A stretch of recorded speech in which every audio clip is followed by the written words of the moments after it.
This is a great time for the government and RBI to think of simplifying the banking formats. We also need developmental financing institutions. We also need infrastructure banks. We also need specialized banks.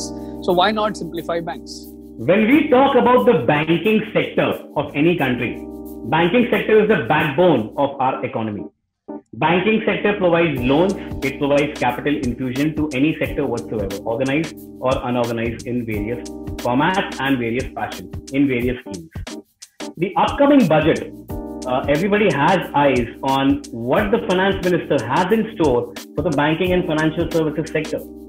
And who better than my dear friend, Srinath Sridharan from the Observer Research Foundation to decode and demystify budget for us as far as the banking and financial services sector is concerned.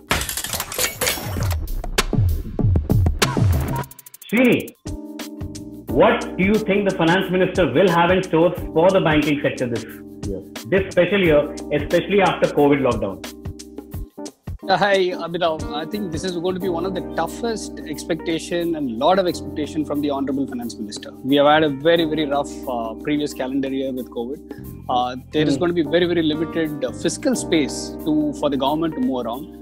At the same time, this government has very boldly showcased that there are quite a few M&A that they want to clear of the public sector enterprises. Some of it will bring in, I think, a real lot value back to the investor, which is the government of India. And if you look at it, last year, we also went ahead with the recapitalization of public sector banks. And some of the mergers of banks happened and they've settled in very, very well. The cultural integration, the system technology integration, the branch and the brand integration, they've all performed well. And we must give them credit. During COVID, this has happened. This is extraordinary achievement. And I think this has also set the expectation far higher. There are quite a few banks which some of them are still under PCA. Some of them need capital desperately. Some of them are floundering around. And I think if this budget can bring in the proposal to merge them, probably divest stake in some of them, probably this is a great idea. I think the last 3-4 bank episodes where RBI has used different formulas to get different investors onto the cap table. If the government takes a leaf from that and invites either private investors, private equity or foreign banks to sell some of the PSBs or their stake, I think it could be an interesting one. But more importantly, I think we need to also, my wish list would be can we start looking at simplifying banking licenses. And what do I mean by this? Ever since nationalization of banks, till now, we have created too many categories of banking licenses with regulatory arbitrage and various needs and pressures of regulation. But having said that, the Indian consumer, whether we call it Bharat or India, has been evolving, and today digital is a big play there. I mean, the Jan Dhan and the Aadhaar and the mobile trinity have showcased this, that the reach can be improved. So can we relook at simplifying banking license? And what do I mean by this is simple. We also need heavy duty banks, which means who's going to fund infrastructure, who's going to fund SME, who's going to fund MSME. And even the last time we spoke, I said that banking sector is the economic driver for a nation, which means we will need everybody to get a loan. When I say everybody, I mean by, let's say you are building a highway, you're building an airport, you need a loan. You're a SME trader and you need 5,000 rupees for your working capital, you need that loan. And today, a single format of universal banking license actually does not permit enough attention to go to all the sectors. It is scattered. And also the fact is the capital is always constrained. So we are constrained by all this. So why not simplify banking license to say we need either universal bank and we need specialized focus bank. What do I mean by this is this. If you are, let's say, an infrastructure bank, you would probably then, let's say, I'm giving a number. This is not a wish list. This is what I think the regulator and the experts will look at. Let's say 80% of all your asset lending should be to infrastructure industry only.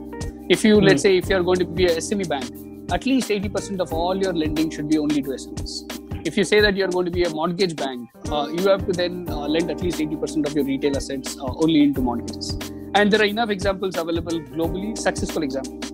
And the other, I think, myth that we need to challenge ourselves is balance sheet size is not the only supreme. You can still be profitable and beautiful. There are quite a few of the small banks in India which are profitable, boutique banks. But unfortunately, everybody wants to be, let's say, a SBI or an HDFC. I mean, they've achieved that size and scale with a certain vision and certain level of capital. Not everybody can achieve that. So my wish list, let's go back and say, relook at the types of banking license, simplify them. When we talk about recapitalization of banks, Srini, is it going to be some special financial instruments which you expect the government to create, or is it again going to be divestment of state and public exchequer money? So end of the day, I think when we're talking about tier 1 capital, there has to be money coming in. Irrespective of however creative we bring in a financial instrument, end of the day, it is going to go from the exchequer. And which is why rightfully the markets always ask this question, what is the return on those investments? And any government has to balance return on investment prerogative versus the social infrastructure that they need to create, or the social inclusion and the financial inclusion that they need to create. So, which is why I'm saying that the moment we create an ecosystem or a framework for specialized focused banks, and we put a path saying in the next 3 to 5 years, we will have X number of banks focused on these. We are then ensuring that all segments of customers will have credit access available to them. Recapitalization of banks and specialized focus for specialized sectors. Isn't that what you're trying to tell me? These two other recapitalization, M&A, the pending M&A, and 3, relook at the banking licensing. Banking licenses.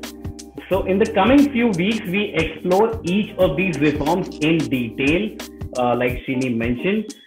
For now, this is a sign-off from this first episode of our budget series on banking. We hope to see you next week. Bye-bye. Thank you so much.